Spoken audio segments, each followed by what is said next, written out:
Bom dia, galera. Mais uma vez estamos aqui, né, para corrigir a nossa lista de atividades promovida aí pela Secretaria de Estado da Educação do Estado de Goiás, certo? É a nossa semana, é a semana 21. Nós vamos tratar aí mais especificamente de poemas haikai, né? E alguns poemas aí de Olavo Bilac dentro do parnasianismo, tudo bem? Vamos ao que interessa, porque nós temos leitura de poemas, né, e nós temos correções de atividade. Presta atenção. Texto número 1, leia o poema a seguir. Nel meso del caminho. Cheguei, chegaste, vinhas fatigada. E triste, e fatigado eu vinha. Tinhas a alma de sonhos povoada. E a alma de sonhos povoada eu tinha. Vamos ganhar tempo? Vamos ver as rimas. Fatigada, certo? Vamos colocar fatigada, rima A. E triste, e fatigado eu vinha. Rima B. Tinha a alma de sonhos povoada, rima com fatigada. A. E a alma de sonhos povoada eu tinha B. Né? Então, considerando aqui a B nós temos aí uma rima alternadas, né?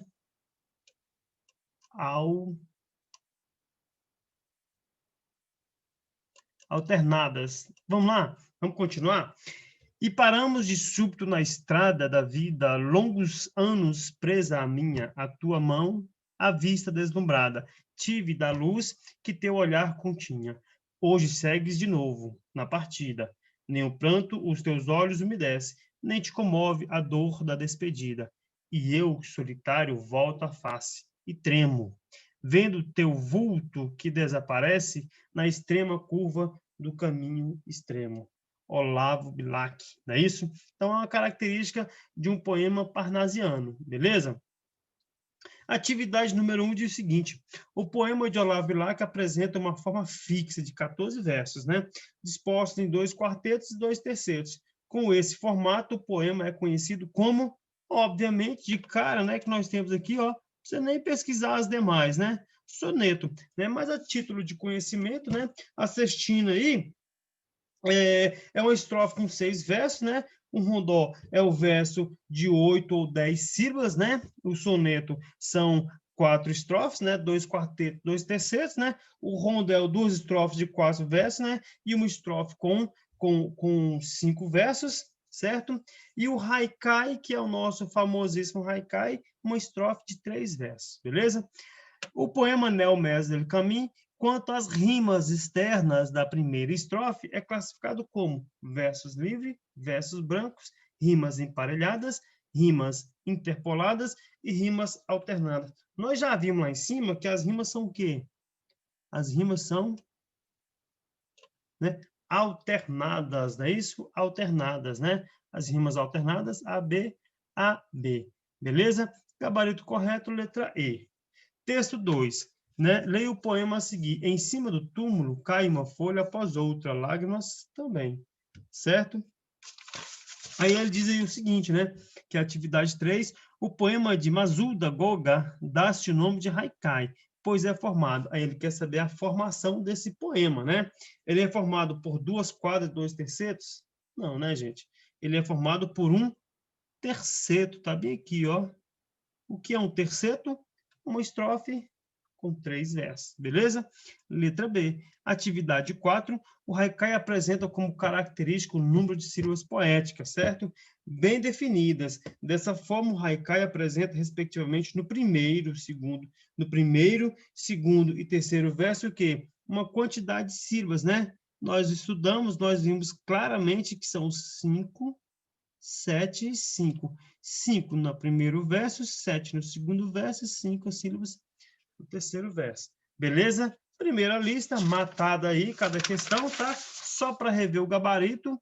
Questão número 1, letra C. Questão número 2, letra E. Questão número 3, letra B. Questão número 4, letra B. Beleza? Vamos lá. Lista 2, né? Atividade 2, né? A segunda parte da lista, né? Um poeta. Olha só, Olavo Bilac, nós já temos uma ideia de que ele é o quê? Parnasiano, né? parnasiano. Vamos lá. Longe do estéril turbilhão, a um poeta. Olha o que ele escreveu a um poeta. Longe do estéril turbilhão da rua, Beneditino escreve. No aconchego do claustro, na paciência e no sossego, trabalha e teima e lima e sofre e sua. Mas que na forma se disfarce o emprego do esforço e a trama viva se construa, de tal modo que a imagem fique nua, rica, mas sóbria como o templo grego. Não se mostre na fábrica o suplício do mestre, e natural o efeito agrade, sem lembrar os andaimes do edifício, porque a beleza gêmea da verdade, arte pura, inimiga do artifício, é a força e a graça na simplicidade. Aí ele está falando mais ou menos como que é o comportamento do poeta ao escrever o seu poema, né? Ele se enclausura, fica escondido num lugar seguro, um lugar sossegado, né? Longe do turbilhão, da bagunça da rua, né? Olha só, atividade número 1. O poema A um Poeta, de Aular Black, de acordo com a sua estrutura, ele quer saber da estrutura do poema, né? Pode ser considerado, olha, como que pode ser considerado? Se nós temos aqui um quarteto, um terceto e um terceto. Ele quer saber como que ele pode ser considerado. Pode ser uma sextina? Não. Um rondó? Não. Um rodel? Não. Um haikai? Também não, né? Ele só pode ser considerado como o quê? Como um soneto, né? Vamos lá. Gabarito correto da questão número 1, letra A.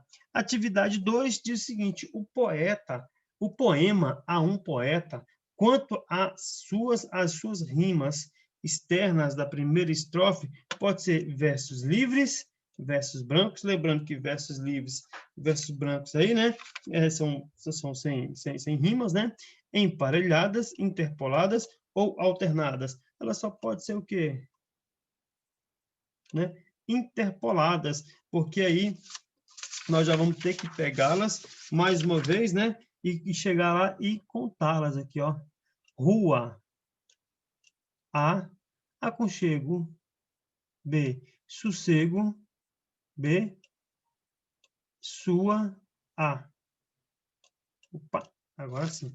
Sua, A. Então ficou a sequência de A, B, B, A. A, B, B, A é uma sequência interpolada. Beleza? Vamos lá. No último verso da primeira estrofe aparecem as formas verbais trabalha, teima, lima, sofre e sua. Ele está dizendo que no último verso, né? Deixa eu procurar aqui. No último verso.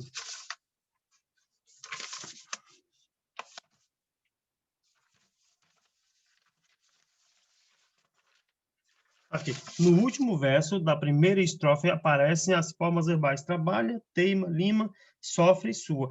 Ele quer que nós façamos aqui uma relação desses verbos trabalhar, teimar, limar, sofrer e sua, né? Com as seguintes frases abaixo, né? Trabalha, teima, lima, sofre e sua. Vamos ver? Depois marcar a sequência corretinha. Vamos ver. A busca da expressão perfeita é, às vezes, angustiante. Da ideia de trabalho, da ideia de teima, da ideia de lima, de sofre ou da ideia de sua, né? Se a busca da expressão perfeita é, às vezes, angustiante, se angustia, então da ideia de sofrimento aqui, né? Que sofre, que a pessoa vai sofrer para isso, né?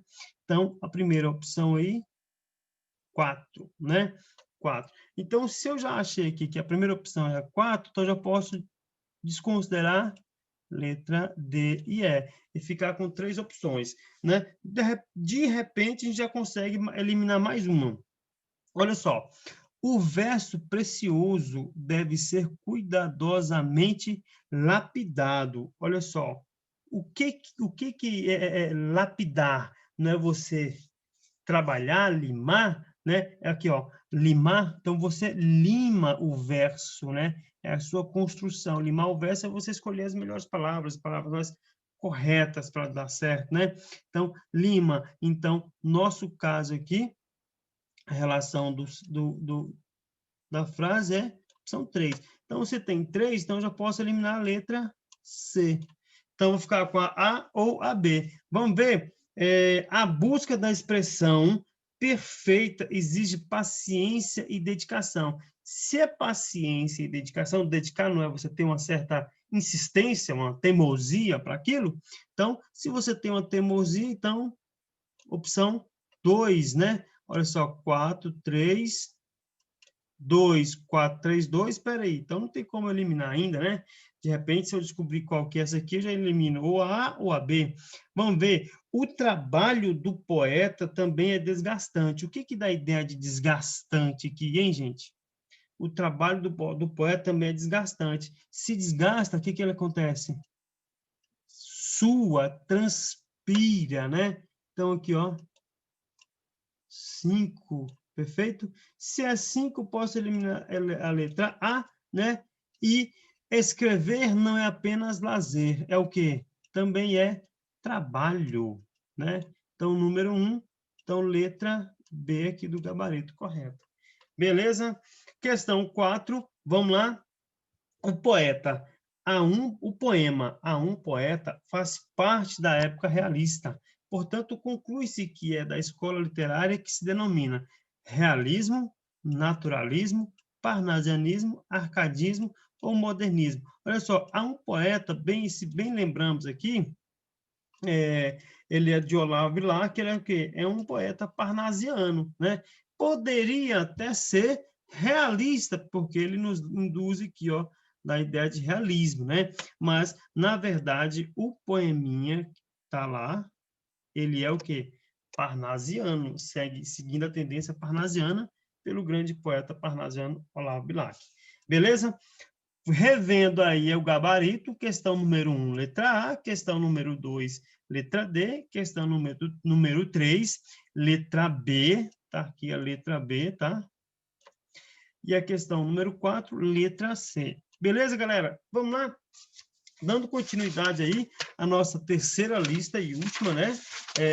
De tarefa, de atividades. Vamos ver. Aí ele começa aí o texto 1 com um poeminha pequenininho, né? Um haikai, digamos assim, né? Tremendo de frio no asfalto negro da rua, a criança chora. Frio, rua, chora, né? Olha só, atividade número 1 diz o seguinte: o poema de Fanny Luiza do Pré, de acordo com sua estrutura, ela é o quê? É um soneto? Nunca, né? Nunca vai ser um soneto. Sextina, 6 sextilhas e um terceto? Também não, né? Rondó, né? Uma quintilha, um terceto? Também não. Rondel formado por 2 quadras e uma quintilha? Não, né? Gente, é óbvio que é um haikai aqui, o nosso haikai acima trabalhado, né? Atividade 2, o haikai tradicional apresenta uma estrutura fixa. Olha só, vamos por eliminação? Composto de 5 versos e 17 sílabas poéticas, né? Peraí, mas 5 versos, né? Digamos assim que não é 5 versos, né? São 3 versos. Então, já vamos eliminar esta e já vamos eliminar essa aqui. São 3 versos, mas é 17 ou 18 sílabas, né? Detalhe, né? Contando, fazendo a contagem do tradicional, né? Ele vai ser o quê? 17 sílabas, né? Porque será aí o seguinte, a contagem é de 5 sílabas, o primeiro verso, 5 sílabas, o segundo verso, 7 sílabas, e o terceiro verso, 5 sílabas, né? Somando 17 sílabas. É o tradicional do haikai, beleza? Questão 3. O haikai apresenta como tema, né, como temática. Ele quer saber o tema desse haikai que nós lemos lá em cima. O frio tendo como cenário as ruas da cidade, né? Uma estação do ano nas ruas da cidade, também não é. O frio como cenário, a estação do ano, também não. O pranto da criança vendo o inverno da rua, olha só, tem uma criança que chora, ele fala de uma criança, né? Peraltice de uma criança vivendo na rua, também não, né? Brincadeira de não, né? Brincadeira não. Então, ele fala, na verdade, do pranto de uma criança que chora. Na verdade, ele fala o seguinte, tremendo de frio no asfalto negro da rua, a criança, o quê? Chora. Então, a temática dessa atividade é o quê? a criança está chorando, vivendo no inverno da rua, né? Atividade 4, né? A função da linguagem apresentada no poema é o seguinte, olha só, a função de linguagem dela não é nem metalinguística, nem referencial, nem expositiva, né? Nem ainda a conativa. Até mesmo porque nós estamos trabalhando poema, né? Então, a função da linguagem dela é o quê? É poética. Só lembrando, galera, que função de linguagem é um assunto que ainda não vimos, né? E é bem lembrar que nós vamos ver a função da linguagem, que é a função do texto, né? Para a comunicação, para o processo de comunicação. Nós vamos descobrir o que é a metalinguística, né? Metalinguística, que no caso é o texto que fala de si, do próprio texto, da função, né? O referencial é te trazer uma informação, a expositiva te expor algo, né? Algo novo, algo diferente que você desconhece, né? E a conativa é aquela que é diferente da denotativa, né? Que ela pode, uma linguagem, ela pode ter mais de uma compreensão, mais de um entendimento. Beleza? Galera, obrigado aí, tá? A lista, só lembrando, poucos alunos estão devolvendo a lista respondida, tá? Eu estou anotando cada um daqueles que nos envia as atividades, estou anotando um por um, tá? Quero só lembrar vocês, vai ter a gincana aí da escola, façam as atividades, nós vamos propor atividades para vocês, tá? Não esqueçam, não desistam, tudo que for proposto, tente fazer. São pouquíssimos alunos que estão participando, galera. Precisamos de mais alunos participando aí das nossas aulas, das nossas atividades. Beleza? Bom fim de semana a todos, que Deus proteja vocês. Deve ter novidade para vocês semana que vem aí, tá? Um grande